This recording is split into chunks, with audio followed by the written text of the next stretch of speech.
Hello BSc second year के students, स्वागत है आप सभी का। कैसे हो आप सभी? आशा करता हूँ बहुत ही अच्छे होंगे।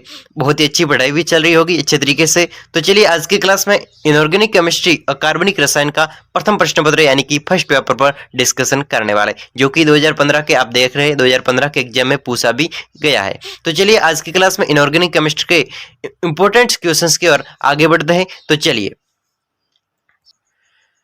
देखिए आज की क्लास में फर्स्ट सवाल है 2015 के एग्जाम में पूछा गया। चलिए दोस्तों आज की क्लास को स्टार्ट करते हैं। क्लास में पहला सवाल है कि परमाणु क्रमांक 46 वाले तत्व का नाम लिखिए। परमाणु क्रमांक 46 वाले तत्व का नाम है वो पैलेडियम, पीडी। पैलेडियम धातु है, पैलेडियम तत्व है वो परमाणु क्रमांक 46 पर आती है। लेकिन इसका इलेक्ट्रॉनिक विन्यास देखें तो क्रोमियम 4d10 और 5s0, तो इसका क्या है? इलेक्ट्रॉनिक विन्यास है। चलिए आगे बढ़ते हैं सेकंड सवाल की ओर। प्लेटिनम अच्छा उत्प्रेरक है क्यों? प्लेटिनम अच्छा उत्प्रेरक है क्यों? इसका कारण बताना है। बहुत ही इंपॉर्टेंट सवाल है दोस्तों। क्या है? प्लेटिनम अच्छा उत्प्रेरक है क्योंकि अधिशोषित पदार्थ के साथ में अतिरिक्त बंध बनाने के कारण ये धातु उत्प्रेरक क्रियाशीलता प्रदर्शित करती है। यानी कि दोस्तों ये प्लेटिनम धातु है वो एक अच्छे उत्प्रेरक के रूप में बहुत ही अच्छे तरीके से कार्य करता है, क्योंकि प्लेटिनम एक अच्छा उत्प्रेरक है। क्योंकि अधिशोषित पदार्थ होता है तो उसके साथ में अतिरिक्त बंध बनाने के कारण ये धातु क्रियाशीलता प्रदर्शित, कोई भी अधिशोषित बंध है तो उसके साथ में अतिरिक्त बंध बनाने के कारण ये प्लेटिनम धातु है वो उत्प्रेरक यानी कि ये क्रियाशीलता प्रदर्शित करती है। तो दोस्तों आगे बढ़ते हैं अगले सवाल की ओर। मोहर लवण का सूत्र लिखिए। दोस्तों मोहर लवण का सूत्र देखें तो कार्नालाइट, ठीक है, तो ये KCl.MgCl2.6H2O, ठीक, और पोटास फिटकरी है K2SO4.Al2SO4 होल्थ्राइज .24H2 है। तो ये मोहर लवण का सूत्र है, नाम और सूत्र, ठीक। चलिए आगे बढ़ते हैं चौथे सवाल की ओर। क्या है सवाल?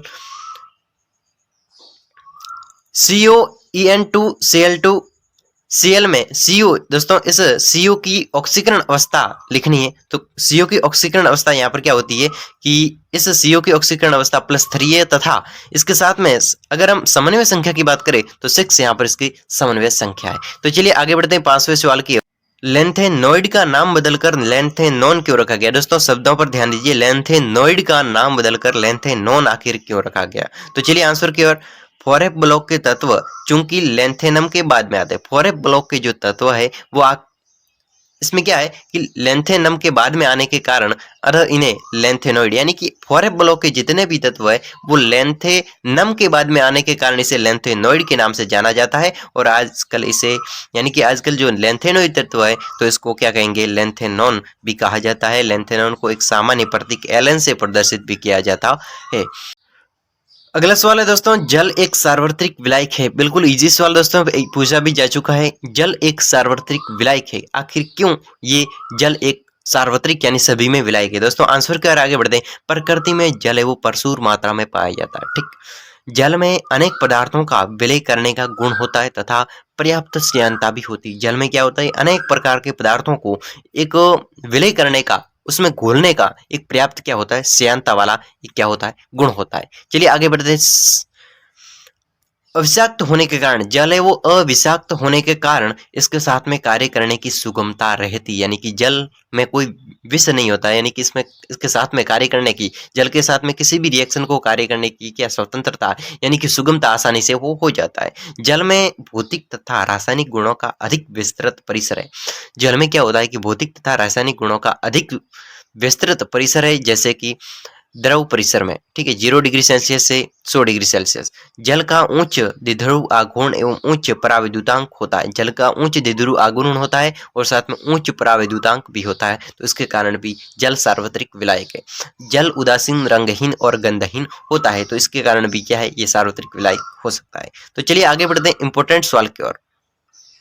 अगला सवाल है, क्लेट किसे कहते हैं? एग्जाम में आखिर ये पूछा ही जाता है कि आखिर क्लेट है क्या, और उदाहरण देकर समझाइए कि कैसे क्लेट संकुल को स्थायी बनाते हैं। क्लेट किसे कहते हैं आखिर, ठीक। तो क्लेट है वो बाइडेंट तथा पॉलीडेंटेट लिगेंड जिसमें एक ही धातु आयन से दो या दो से अधिक दाता परमाणु एक ही समय में जुड़ जाते हैं। यानी कि दोस्तों बाइडेंटेट या फिर पॉलीडेंटेट लिगेंड होते हैं। तो उसमें क्या होता है कि एक ही धातु आयन से दो या दो से अधिक दाता परमाणु एक ही समय में जुड़ जाते हैं और इस प्रकार एक या अधिक वलय बनाते हैं, किलेट दोस्तों कहलाते हैं, या फिर किनेटिक कारक होते हैं, तो वो यही कहलाते हैं। यानी कि दोस्तों इसमें क्या है कि बाइडेंटेट कहो या फिर पॉलीडेंटेट कहो, इसमें क्या होता है कि एक ही समय में दो या दो से अधिक परमाणु एक ही समय में जुड़ जाते हैं, तो इसे हम क्या कहेंगे, और एक जुड़ जाने के बाद में एक वलय का निर्माण करते हैं, एक या एक से अधिक वलय का निर्माण करते हैं, रिंग्स का निर्माण करते हैं, तो इसे हम क्या कहेंगे, किलेट कहते हैं। तो चलिए दोस्तों आगे बढ़ते हैं अगले सवाल की ओर दोस्तों, बहुत ही इंपॉर्टेंट सवालों का, तो उन्हीं सवालों का आगे बढ़ेंगे। अगला सवाल है, अम्ल सार की ब्रांस्टेड लोरी अवधारणा को उदाहरण देकर समझे। बहुत ही अच्छा और बहुत ही दोस्तों सरल सवाल, इसको सरल सवाल की श्रेणी में गिन सकता है कि अम्ल और सार क्या है ब्रांस्टेड लोरी के अनुसार। तो चलिए दोस्तों, ब्रांस्टेड लोरी ने अम्ल तथा सार के लिए एक नया सिद्धांत दिया जो जल आयन सिद्धांत की कुछ कमियों को पूरा करता है। इस धारणा के अनुसार कोई भी हाइड्रोजन युक्त पदार्थ है तो वो अणु, मूलक या फिर आयन हो सकता है, जो किसी दूसरे पदार्थ को प्रोटॉन अगर प्रदान करता है, यानी कि किसी को देता है, दान करता है, प्रदान करता है, तो वह अम्ल होता है। यानी कि अगर कोई हाइड्रोजन युक्त परमाणु, चाहे वो अणु हो, मूलक हो, आयन हो, जो हाइड्रोजन युक्त परमाणु होता है, वो किसी दूसरे परमाणु को अगर कुछ देता है, प्रदान करता है, दान करता है, तो वो क्या होता है, अम्ल होता है। ठीक, अम्ल होता है। जबकि ऐसा पदार्थ, अणु, मूलक या फिर आयन, ऐसा पदार्थ जो प्रोटॉन ग्रहण करता है, प्रोटॉन ग्रहण कर सकता है, तो वो क्या होगा, सारक होता है। ठीक, अतः अम्ल प्रोटॉन दाता एवं सार प्रोटॉन ग्रही। बहुत इजी और अच्छे तरीके से दोस्तों आपके सामने पेश हुआ।